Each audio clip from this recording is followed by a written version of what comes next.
Hello, hello, hello. So, dito tayo papunta sa farm. So, makikita nyo talaga, no, pagka pupunta sa farm, napakalinis talaga ng tubig. Minsan nga may maaabutan pa kayo ditong naglalaba. So, kinuhanan natin dito yung mga ducks. Dati, sisiw pa lang sila, ang liliit. So, ngayon, nagpapahinga sila dito sa sapa. Pagdadaan ako dito sa sapa, makikita nyo talaga, minsan may naglalaba pa. Eto talaga yung namimiss ko nung bata ako. Kasi pag hinahatid ako nung elementary sa Menjola, Manila, kasi nag-aral ako sa Holy Spirit So, private school siya, mga madre, ganyan. So, iba foreigner na madre pa. Alala ko nun si Sister Basildis, in German na madre.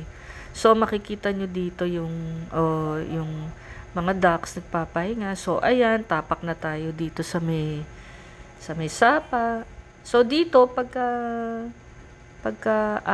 lalakad ako, napakasarap talaga, makinig ng tubig.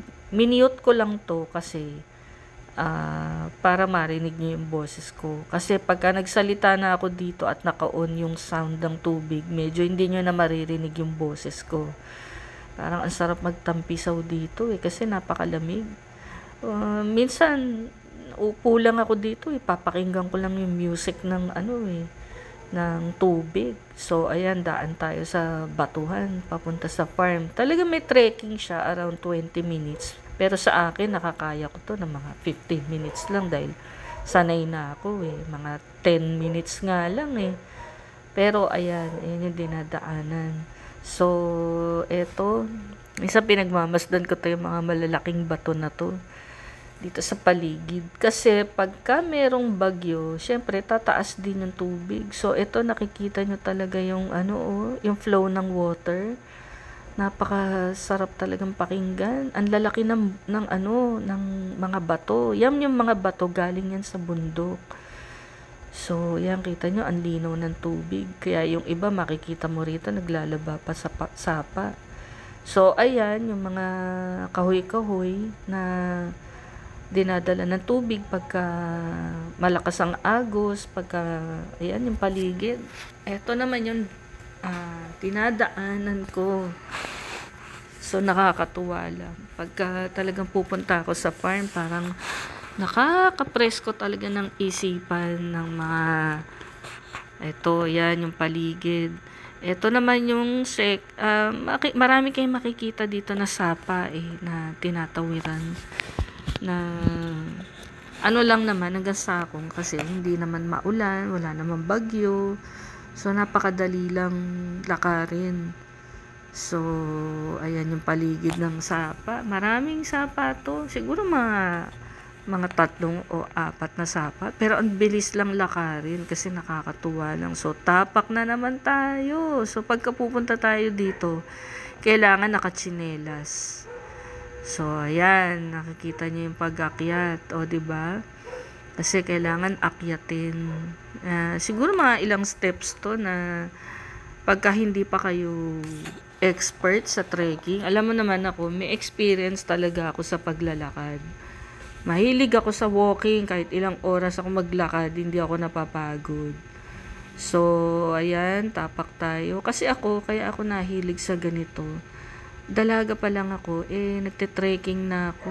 Nakyat namin yung bundok ng Mount Makiling. So, eto na yung farm. Yan, may guest kasi kami. So, yan ang kubo. Actually, magre-renovate tayo. So, ayan, makikita niyo yung paligid. So, 'di ba? Ayan tingnan mo. Ang aliwalas na ng paligid. Ito yung bundok. So, ito yung tree house. Ayan. Ang tree house dito i-renovate. So, ito yung dragon fruit na medyo napabayaan lang kasi alam mo naman kailangan talaga natututukan yan Siyempre, hindi rin naman kaya ng caretaker lahat. So, ito yung paligid. So, at least malinis ang paligid. Grass cutteran. So, ito, pahinga tayo. May duyan dito. So, ayan yung kubo. Magre-renovate na din tayo ng kubo. So, ayan. Nakatingin lang ako sa taas. Nakalimutan ko nga dalhin yung earbuds ko habang nakikinig ng mga Korean songs. So, ayan. Ako, yung pa ako. So, eto ang paligid ng Faustins Buhay Bukid Farm. Bakit ba siya Faustins? Kasi pangalan ng anak ko yan, na nag-iisang precious na anak ko, si Monique Faustin. So, ayan makikita nyo pa yung may tumutubo sa taas ng puno. Ito yung mga punong avocado, punong mangga. So, ang daming i-renovate dito sa farm. So, ayan. Nakakatuwa lang dahil yan yung paligid. So, simpleng kubo lang dito kasi alam nyo naman pagka talagang bukid, sabi nga, bukid is life. So, So, ngayon, pauwi na tayo. Ayan. Kasi natapos na yung guest sa swimming pool. So, baba na tayo. Nako, ako kasi sanay na sa paglalakad. Na-exercise yung katawan mo.